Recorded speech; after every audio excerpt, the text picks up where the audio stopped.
presentation today is to contextualize our contemporary use of marks, particularly commercial brands. Marks serve as a kind of statement about the environments in which they're found or the objects on which they're placed. It's in this sense that the term predication is used here.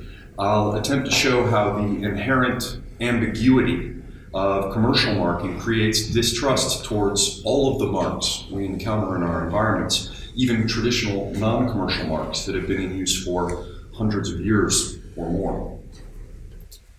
So to provide a little bit of context, some overview and working definitions here, I've argued elsewhere that human mark use is part of a continuum of marking behavior common to many animal species. Like many other animals, we use marks to stimulate, regulate, and integrate social and individual behavior. So one of my goals today is to explicitly position commercial brands and marking practices against this background. So to establish shared definition at the outset, I should say that a brand is here understood as an intersection of identity and value made manifest in a visible mark. Well, what's today called branding commonly involves strong emphasis on marks, as we all know. One reason for this fact is that marking is an effective way to project a relatively uniform identity and associated values across linguistic and cultural borders around the world. The image you see here is taken from an award-winning French film called Logorama, and it shows a view of what the creators called an over-marketed world. Well, it's a bit exaggerated, but it's not that dissimilar from the densely marked human environments that we're all familiar with, no matter what country we each come from.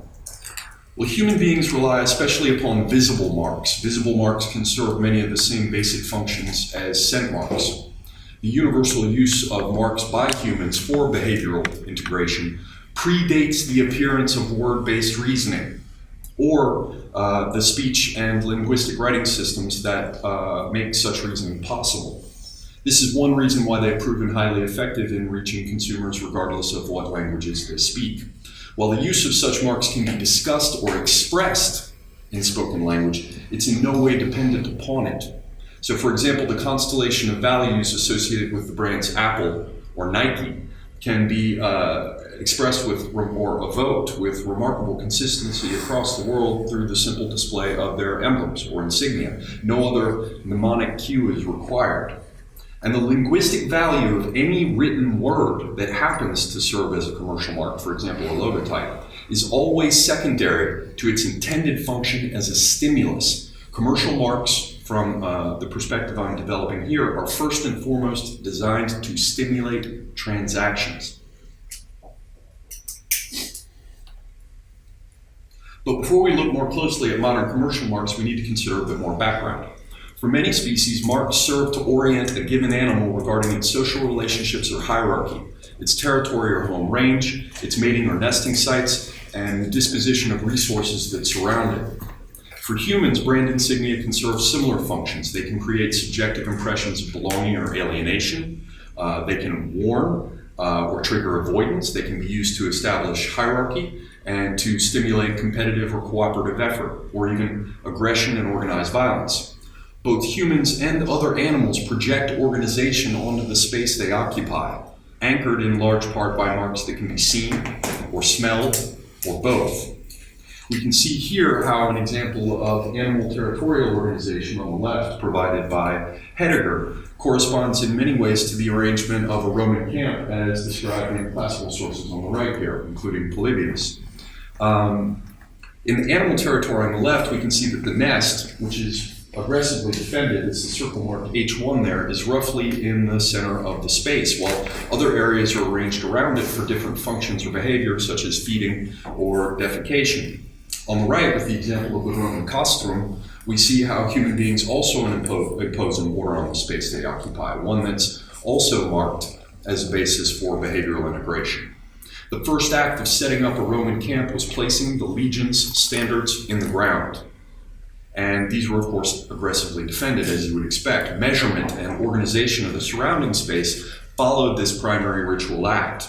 Things like food production and defecation, of course, happened in designated areas. So we can see the parallel here in the animal and the human behavior. Well, military institutions use simple hierarchical organization with clear chains of command articulated through the use of flags, banners, and uniform insignia. Like nests, flags and standards serve as rallying points, signs of a territorial investment coterminous with the immediate vicinity of the flag, a central point of orientation. We can see this in the example of the soldiers gathered around their flags in the upper image, and with the two geese who are protecting their nest against a fox, shown here. We all know that humans enjoy sticking flags in the ground. We've stuck them into the ground at the North Pole, at the South Pole, across the world, and on the moon. And they're also a basis for establishing behavioral patterns through formative ritual, like the Pledge of Allegiance or saluting flags. These rituals reinforce in-group and out-group identity, affiliation, triggers for aggression, and many other aspects of our behavior. And we all know how violently people can respond when flags are burned or desecrated. But marks can carry far more information than a simple indication of a point in two-dimensional space, though that is a very important and primary one that ties in with spatial orientation in the hippocampus. Among terrestrial mammals, the height of a given mark, as Mr. Malero touched on, corresponds directly to the size of the animal making it. And so it allows for relative comparisons of size. Marks, particularly scent marks, also provide orientation in the fourth dimension. A single recent mark carries more of a sense of immediate proximity in time than one that was made long ago, while groups of both old and new marks that are clustered together basically signal something kind of like a long-term claim to territory. Of course, these indications all contribute to behavioral determinations. Well, military insignia provide an example of rank as a basis for behavioral integration. Insignia appear in specific places, like the upper arm, or on the chest, or on a hat. But despite the fact that they all appear in the same places, in their same location, different rank marks entail different relationships. So if I'm higher in rank, I command. If I'm lower in rank, I obey. Misuse of rank insignia is, of course, forbidden. The Uniform Code of Military Justice in the United States, UCMJ, and the equivalent legal instruments in the military all have strong penalties for simply wearing insignia that you're not entitled to. And of course, in times of war, if you fail to obey a command that comes through this chain of authority, that very often is established only by these marks, the penalty can be death. So we see again this very rigid, powerful, and basic system of structuring and integrating our behavior. Well, the marks that are made and responded to by non-human animals tend to be relatively unambiguous. It's precisely here that they show survival value. They're, to a certain extent, reliable indicators of fact. They can indicate identity, and by extension, kind and instance, so they become a basis for categorical, or if you prefer, categorial thinking. And they indicate the actual and potential relationships of objects in space and time. So the importance of minimizing uncertainty in mark predication among humans only becomes clear, so far as I see it, when it's contextualized in this way. In the absence of relative certainty regarding the value of a given mark, we lose a primary basis for orientation and behavioral integration. Well, now we jump over to the trace. Animal marks are traces, and you can compare this, for example, to Peirce's term index. I use this term to indicate a type of sign, whether intentionally made or not, that qualifies as such only if it signifies more or less directly the past physical presence of precisely the individual animal that made it. So fingerprints are one very obvious example, but we also tend to modify conventional forms so that they too will function as idiosyncratic traces. If the category is thus broadly construed, it would include things like animal tracks, territorial scratches, scent marks, handprints in cement, the graffiti tags, as they call them, and legally binding signatures or autographs. The important theme here that is the development of this idea of certainty is that the presence of these marks fixes that of the maker in a given time and place, or directly associates the mark with a mark maker with an object, as we saw with Dr. Skamberg's objects in the beginning. The unmistakable and consistent tendency of both graffiti tags and signatures that we use every day towards illegibility is a clear indicator of the non-linguistic origins of the behavior that they make manifest and integrate. In both these cases, the formal features of the graphic conventions are intentionally modified in ways that make them more difficult to read as writing proper and more difficult to reproduce. So the goal is clearly to minimize any uncertainty of the mark's value as a trace. But this goal often seems to increase uncertainty in one realm, the linguistic value, in order to minimize it in another, the trace value. So here we can see that this idea of linguistic models as applied to marks, they have very limited value. But this is why signatures are almost always paired with a second clearly legible text rendering of the name. When you sign your name, you have to write it a second time because we all know that it's very likely going to be unreadable. And reading the signature is always of secondary importance at best. Instead, you have to take that mark and compare it with an authorized archetype. On the top right, you see a digital signature card from the bank. The idea is not that it's read and then understood, which then validates it. The idea is that it has to be compared to this original archetype, just like a track. And remember, a track, like writing, or like a signature, and unlike writing, a track doesn't just indicate like a wolf track for the category of wolf. A wolf track indicates a specific wolf in that category, just like this track does, and indeed as traces operate. Well, the marks deployed by corporations, governments, and other institutions to integrate behavior also depend on a minimum of uncertainty. As an abstract entity, any institution depends for its survival upon control over the use of the non-linguistic marks that most effectively embody and articulate its social reality. The real-world power of any institution is always measured by the likelihood and the severity of any punitive action that can be brought to bear on those who use its marks in an unauthorized way. The picture on the right here shows Solomos Solomou, who in 1996 entered a military post held by Turkish forces in Cyprus. He tried to climb the flagpole and pull it down, and before he could do so, they shot him in the head, and he died. It's difficult to imagine a more clear illustration of the importance of flags as territorial marks, marks that are aggressively defended. And while many marks manifest a territorial claim, they can also establish more abstract areas of control or regulation. The currency sign itself, particularly with fiat currency, which is basically like a government saying, I marked it and I say it means this, and that's the only thing that makes it mean that. These marks indicate more abstract areas of control or regulation. And they cover an abstract conventional domain in which accepted value is established by the authority associated with the mark. Well, this map shows where two male dogs urinated on their daily walks through the Hamburg Zoo. And Uxküll used it to illustrate a competition in territorial marking. We can see the black dots that appear along the routes that show where the scent marks left by the dogs cluster. Well, there's a 2005 documentary film about graffiti artists entitled Infamy, and it provides a number of examples of similar behavior among humans. A female graffiti artist based in New York explained why she had started making graffiti marks. She said, "There was something in my life that I was missing. I didn't feel like I was here. And I really wanted to prove to myself, like, oh, look, I'm here. There's my name." Graffiti just kind of drowned out all the insecurities I had about myself and just made me feel like I could really do anything. She also said, it's a wild feeling of really being connected to your surroundings, and you can just take a little piece and it's yours. Well, the film also showed a male graffiti artist in Philadelphia who referred to the route that he travels in marks. And he said, I had a bus route that ran by my house. I had to let people know that that was my route. They come through my hood, that's my route. He also said, I didn't just bomb it with cans. By this he means spray painting.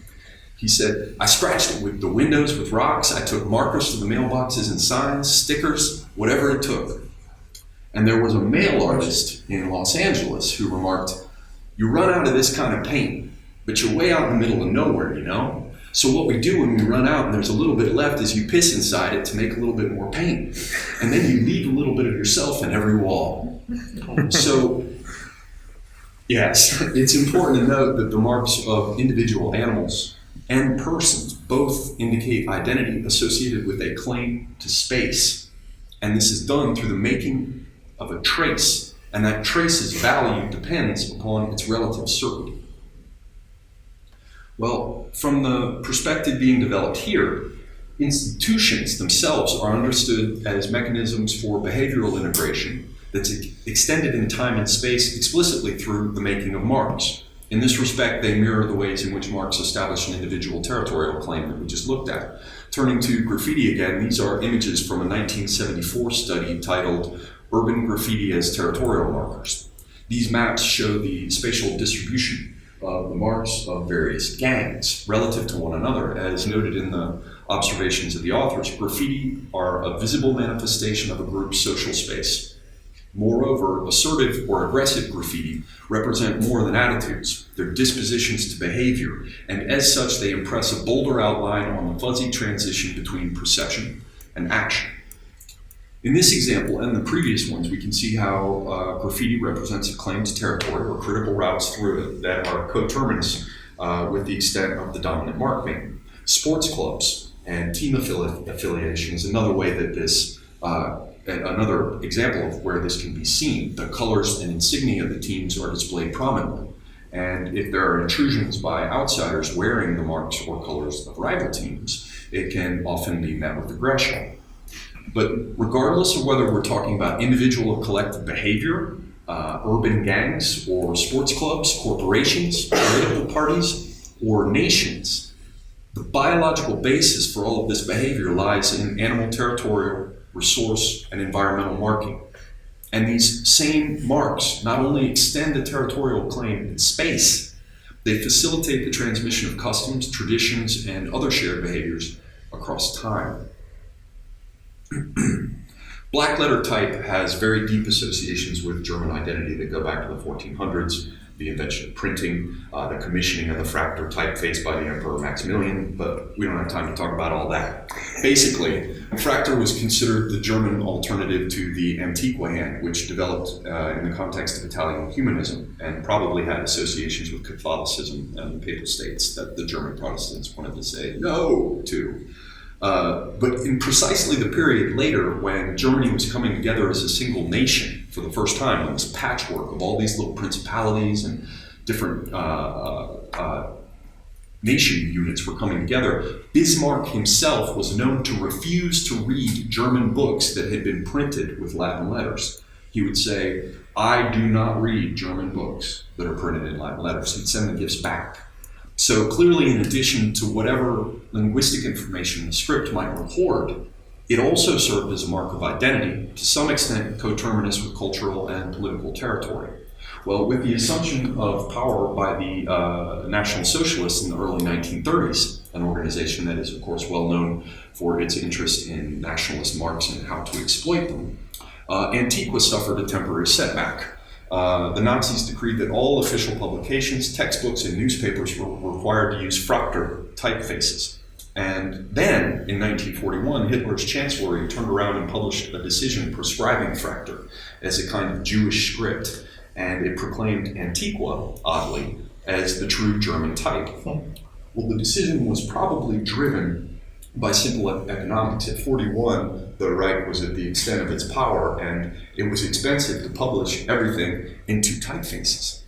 Well, it also seems that at this time, black letter was no longer as necessary as an anchor for national identity. For decades, these folkish societies had been serving as vectors for the transmission of popularized esoteric ideas about Germanic runes as a major part of the ancestral heritage of German peoples. We can see runes here in imagery from the first half of the 20th century.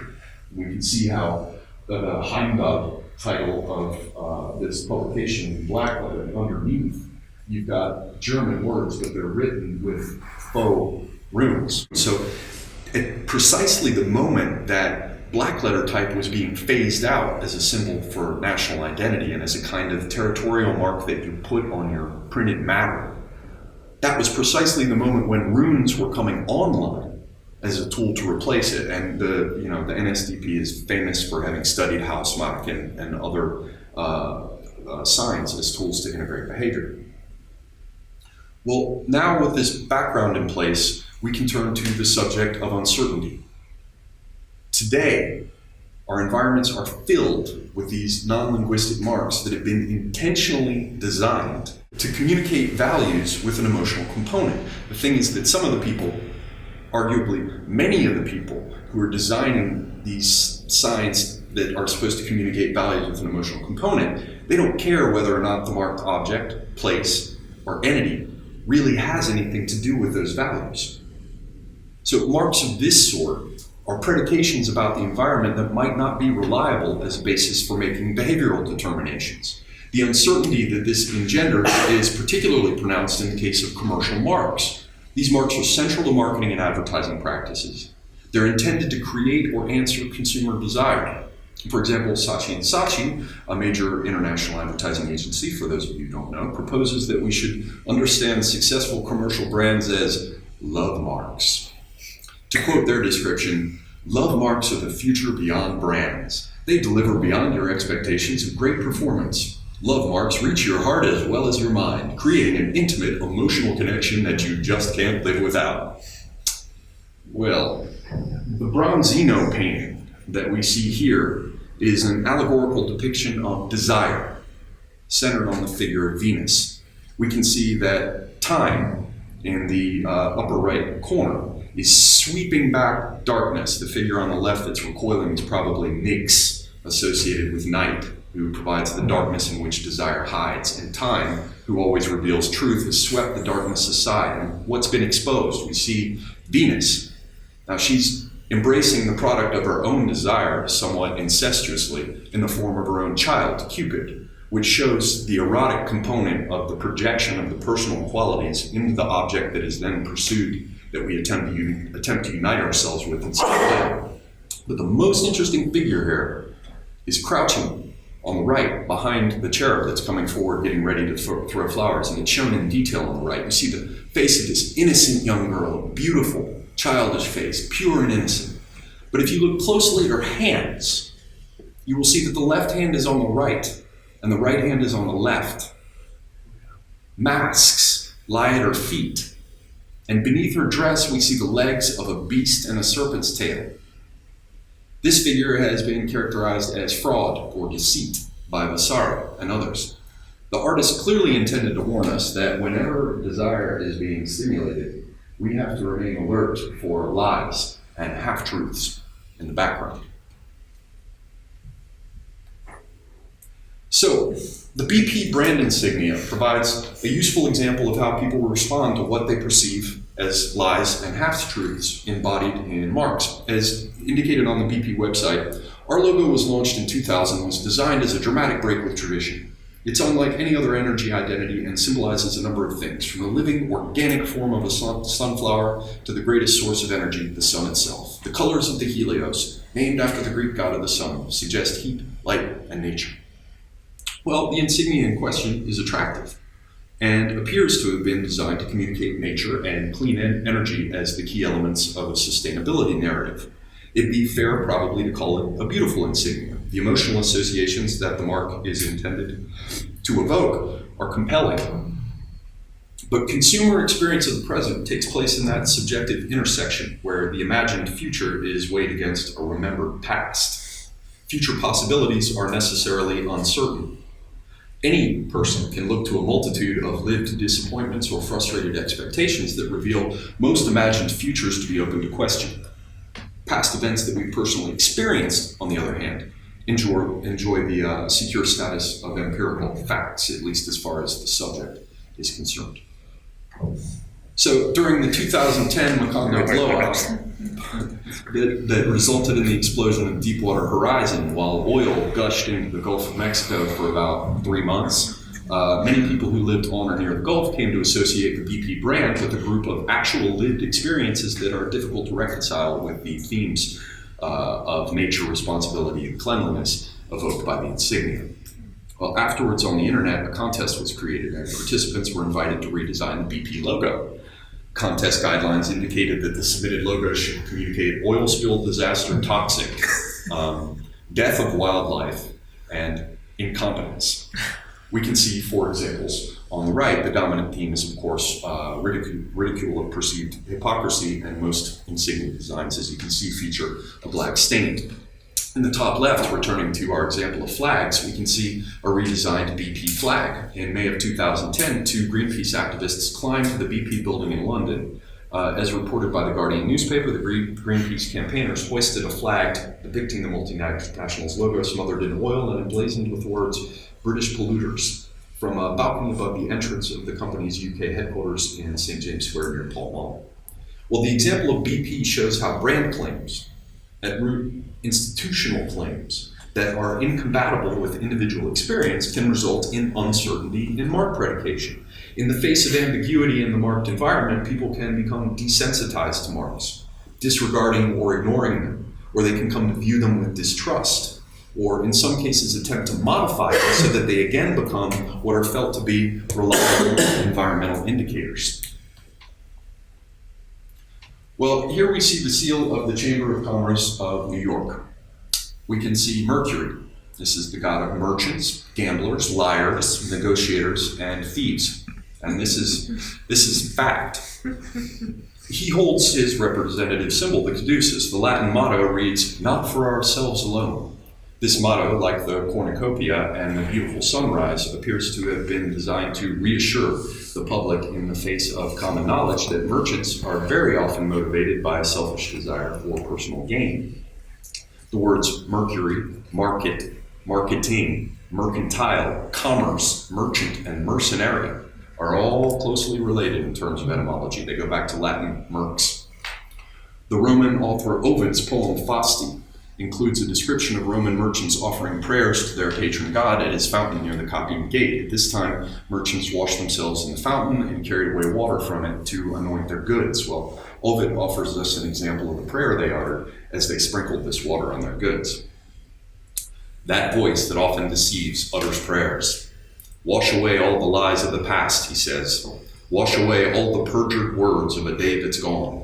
If I've called on you as witness and falsely invoked Jove's great power, hoping he wouldn't hear, if I've knowingly taken the names of gods and goddesses in vain, let the swift southerlies steal my sinful words and leave the day clear for me for further perjuries, and let the gods above fail to notice I've uttered any. Just grant me my profit, give me my joy of the profit I've made, and make sure I'll have the pleasure of cheating a buyer. Mercury on high laughs aloud at such prayers, remembering how he himself stole Apollo's cattle. Well, just as in ancient Rome, when we encounter a commercial mark, today we have very good reason to ask, is this a reliable mark? Or is this a mark that's simply been made because someone wants to sell me something? And we encounter these commercial marks on a daily basis, everywhere in our environments, with great frequency, surrounded by commercial marks that we know might be unreliable or even deceptive. We naturally hesitate before accepting any environmental mark, even important non-commercial marks that are central to charitable, religious, and humanitarian movements. In August of 2007, Johnson & Johnson, a major for-profit corporation, sued the American Red Cross over their use of the well-known Red Cross emblem. Both organizations had used the symbol for more than 100 years. Well, J&J brought the suit because in 2004, the American Red Cross began licensing the emblem to commercial partners, offering retail products like first aid kits, medical examination gloves, nail clippers, toothbrushes, and humidifiers. Well, Mark W. Everson, the president of the American Red Cross at the time, responded in a news release. He said Johnson & Johnson's suit was obscene, and, quote, simply so that J&J can make more money, end quote. He claimed that his organization's licensing of the mark to others for commercial purposes was consistent with the ARC's mission. He explained that when people buy disaster kits, sometimes on an impulse basis, that the Red Cross emblem, quote, gives them the confidence that there are the right things in the kit. Everson also explained that the resulting revenues were used by the Red Cross for humanitarian work. But from Johnson & Johnson's point of view, this licensing amounted to commercial use of the symbol. As one of their spokesmen said, This was a response to the American Red Cross's, quote, push to commercialize this trademark in the for-profit arena. In less than a year, a court decided that the American Red Cross had the right to use the symbol for business purposes. And in the news, it was portrayed almost universally as a public relations disaster for Johnson & Johnson, whose lawyers apparently completely failed to realize that in taking the approach they did, they were going up against the Red Cross emblem itself. And this is, of course, a symbol of humanitarian efforts for more than a century, and it's, of course, a symbol with very deep religious roots and Swiss roots. But the ARC, American Red Cross, portrayed as the victim in this case, might eventually turn out to be a victim of their own lack of prudence and foresight. By allowing their sign to be used for commercial purposes by third parties, they have introduced ambiguity into the absolute heart of the values associated with this traditional mark. And when you think about the kind of flow that can have into other domains, given that this is also a religious mark, it's a mess. There was a reason why historically there was a distinct division in who could and could not engage in commerce, at least in terms of structuring society and all the rest. Well, now we turn to food. Large sums are currently being spent in California to influence a November 6th ballot proposition that would require genetically modified foods to be marked. Well, according to MapLight, which tracks the influence of money on politics, industry players like Nestle and Conagra have contributed more than $32 million in order to block just this proposition happening just now in California. While those in favor of marking the genetically modified foods have only raised about 10% of this amount. But no matter how much money they spend, big industry is going to lose on this issue. They already have in many other places in the world, and if not with this particular vote, then someday in the near future. It's because they're going against an innate biological predisposition to use marks as a basis for decision-making in our environment. There's simply no way for them to win. Now, if these big businesses were to spend money on research into how and why people use marks for decision-making, instead of just paying for advertising to influence votes, they might make positive progress instead of watching their positions erode through ineffective or flatly counterproductive strategies. There's no theoretical framework that lends order to their considerations and allows academic discourse to do its job in reviewing policy and making recommendations. But using a humanitarian emblem for commercial purposes, or failing to identify our foods with accurate marks, these are not the only ways that ambiguity or uncertainty in the marked environment can cause problems. The Nike swoosh, intended to evoke a feeling of participation in athletic accomplishment, often brings to mind sweatshop labor instead. The McDonald's emblem brings to mind unhealthy food and environmentally damaging production methods for many, not all. The Walmart emblem, intended to be associated with savings and a better lifestyle, now conjures images of the destruction of small businesses and local competition. The Facebook insignia is meant to bring to mind connecting and sharing with people in your life, and instead, for many, it brings to mind the disappearance of personal privacy and what amounts to intelligence gathering in the service of marketing and advertising. The US currency symbol has come to be seen as representing instruments of selfish financial policy. The euro continues to struggle with perceptions of instability. Well, all this indicates that people react strongly in negative ways to claims that cannot be reconciled with actual experience. The backlash against commercial marking practices affects our response to all the marks in our environment. Whenever we see the eruption of spontaneous popular marks involving heads in baskets, like we see over here on the left in the middle, it's time to pay careful attention to what's going on. The French Revolution, like many other popular revolutions, embodied a collective response to perceived injustice and hypocrisy. Well, today, surrounded as we are by environmental marks that cannot be trusted, it would seem prudent to ask ourselves whether this state of affairs contributes to the distrust that is apparent between individuals and the commercial and non-commercial corporations and institutions with which they interact.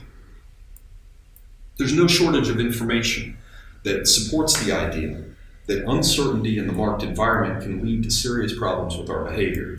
Ethological research shows clearly that unfamiliar environments create stress for the animals that are placed in. We all know that the marks in our environment, like those in the environments of many animals, they provide a foundation for orientation in space and time. If we want to take a different perspective, if you look at classical conditioning, right? Here the idea is that a conditioned stimulus, for example, ringing a bell or displaying a commercial brand mark, elicits a conditioned response like salivation or the desire for a product or offering. But the type of associative learning revealed in a conditioned response cannot be established without consistent association of the conditioned stimulus with the innate unconditioned stimulus. So in other words, an environmental mark has to be reliable. It must show clear predictive value in order to be accepted as a basis for learning or making behavioral determinations. Phrased another way, the effects actually have to be there in order to be associated with causes. So the situation is much the same with operant or instrumental conditioning, in which an individual's behavior is modified by its consequences. The point is that when there is a connection between the apparent cause and the apparent effect, then something's working well. Successful brands are those that have consistently been associated with products, services, or offerings that deliver on the brand promise. But these examples of sustainable branding are more the exception than the rule, not least because the advertising and marketing industry responsible for creating brands and brand communications isn't known, for the most part, for comprehensive theories or for concern about anything but profits in the near future. Well, this is now beginning to change and has been for about 10 years or so. The greatest challenge lies in the fact that advertising and marketing professionals are hired and fired based on their ability to make companies more profitable in the short term.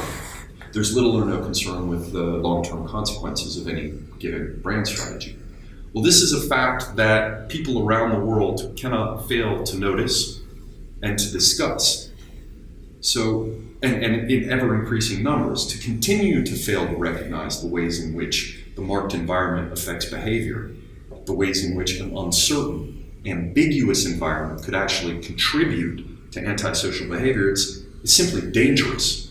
Professionals that work with commercial and non-commercial brands are becoming more sophisticated in their attempts to contextualize when, how, why, and where human beings respond to environmental marks. On the right, we see maps of a map of leads that shows businesses that are open to foot traffic, which allows us to see what routes the people are actually following in space. This lower one is it's a map that allows you to plot the location and popularity of fast food brands in the United States. This one on the left is simply a way of navigating in your map to the point of wayfinding that was made earlier, but based on pulling up the brand insignia, which of course operate across linguistic and cultural borders. So they're approaching this stuff, but for the most part, they're doing it without any clear overarching conceptual basis or a coherent theoretical framework. The major international corporations that rely on brand marks only examine the historical and cultural backgrounds for our use of marks in very limited ways, if at all. And without this necessary context, we're dealing with what's at best an inefficient and short-sighted approach to commercial marketing. At its worst, as I stated just a moment ago, I believe we're looking at a situation that's unpredictable and dangerous. So, all of the researchers in attendance here today deal with important aspects of how and why human beings use marks. If we properly contextualize human mark use, it becomes immediately apparent that the insights we pursue, the data we collect, the information we share, the artifacts that we uncover, all these things are immediately relevant to important questions about how the marked environment is being shaped today. Many of you would probably be shocked at how little academic work informs many of the big brand decisions that are being made in the commercial sphere. I know I was surprised. And these decisions have a real impact on the environments we live in, the world our children are going to grow up in. But when was the last time you heard of major corporations consulting with academics in order to use their commercial marks more responsibly? But if this were to happen, it would mean renewed popular attention to findings in the various disciplines we're involved with, increased recognition of the importance of the hard work that we're all doing, new public dialogue, new sources of funding, new impetus for constructive improvements in our use of marks. As I've tried to show, these marks amount to a global system of transcultural, translinguistic behavioral integration. They operate to a certain extent at what we might call the animal level. Well, we can't afford, or at least it's my belief, that we cannot afford to allow commercial entities to continue to irresponsibly monkey about with environmental marks that deeply affect how we behave, both individually and collectively. Sometimes the most profitable marketing strategy is entirely unsustainable or leads to major negative social consequences. And how many universities with humanities departments that handle mark-related research are currently languishing without funding, while sums in the tens or hundreds of millions of dollars are being spent on impossible attempts to convince people that they shouldn't expect their food to be responsibly marked? And this is being done by companies that often don't even bother to develop a proper contextual framework. So against this background, and in the context of all the material I've presented today, I would like to suggest that this is where Signum, where all of the members here in this room, and others who couldn't be here with us today, this is where I believe they have an important role to play. So I thank you very much for your time and attention.